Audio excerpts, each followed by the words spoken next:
সড়ক পরিবহন উপদেষ্টা ফজল কবির খান জানিয়েছেন, ফিটনেসহীন গণপরিবহন সরিয়ে নিতে সুদমুক্ত প্রণোদনা এবং ঋণ দেবে সরকার।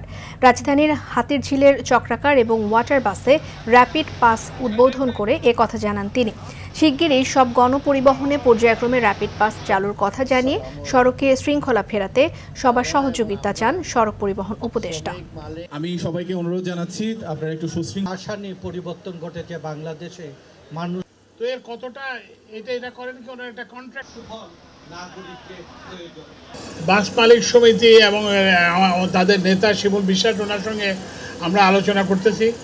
সেটা হচ্ছে যে এই বাসগুলো তো সরাতে হবে, এগুলো তো বদলাতে হবে।